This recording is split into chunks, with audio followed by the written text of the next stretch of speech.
Adam Shoalts has been on some pretty epic adventures. The latest for the writer and explorer took him from Lake Erie's Long Point to the edge of the Arctic by canoe and on foot.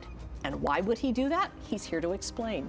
Nice to have you back on the show again. Oh, thanks for having me. Yeah. My pleasure. And this was all following peregrine falcons, which I had no idea went all the way up to the Arctic. That was my original inspiration. I was just in my house, not far from Lake Erie in Norfolk County, looking out the porch window, and I saw a falcon flying across the cornfield just across the road from my house. And I recognized it because I'd seen falcons in the Arctic. And in that moment, with clarity, I thought, oh, wow, you know, the Arctic can feel sometimes in southern Ontario impossibly far away. But this bird that I'm looking at right from my front porch is a reminder that it's not as far as it seems, because I knew that bird is going to migrate all the way up to the Arctic to make its nest. And I thought, hey, why not get my backpack and my canoe, put into Lake Erie right there and paddle all the way to the Arctic. I mean, it's only 3,400 kilometers or so. Wow, it took you 3 months to do that. Yes, it did. Wow, that's pretty amazing, especially because you, so you started out at Long Point, and we should mention Long Point has this bird observatory that is like world class. So many birds and species come there. Yeah, hundreds of different birds migrate over Long Point every spring and fall, including many different species that are on their way to the Arctic. So it was that what made me think, well, it's all interconnected, all these different habitats and ecosystems from the Great Lakes north to the Arctic. What better way to explore that than to paddle it in my canoe and hike on foot from Canada's south coast all the way to Canada's north coast. Okay, and tell me then about, like, you did this all by yourself, and it's just you and your camera, and we've got some amazing pictures here. So is this, where is this here? That's on Lake Erie, actually. Okay. That would be in the first week of my journey, and the winds were favorable. They were tailwinds, so I'd actually put up that little sail you see, which looks something like an umbrella. Okay. Just to give me a little extra power as I'm paddling along the lake.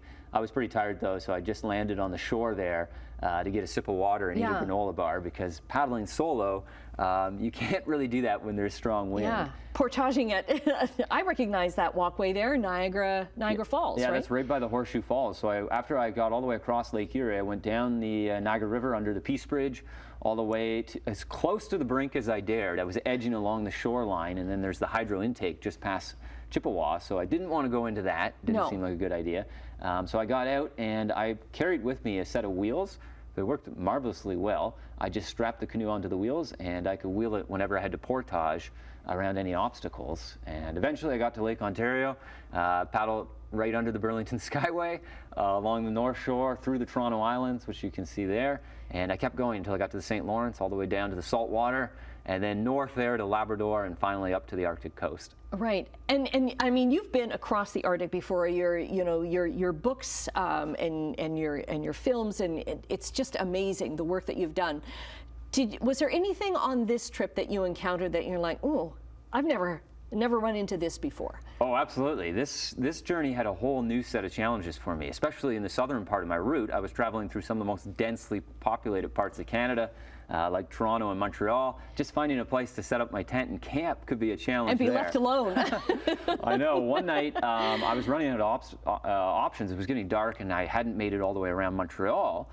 So I ended up sleeping just under the Jacques Cartier Bridge outside of downtown Montreal, which oddly enough proved one of my more comfortable campsites. There was a little clump of staghorn sumac and tree cover there, so I set up my tent and no one bothered me, and bright and early I was on my way downriver. But there were a lot of obstacles that I faced in the southern part of my route that I had not encountered on any previous wilderness journey before, like commercial shipping lanes and that sort of thing. Mm-hmm.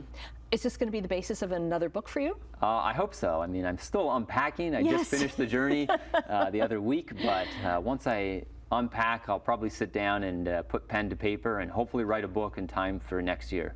Looking forward to that, and we'll get the link up because you're just still unpacking your video and everything from and getting that all set up.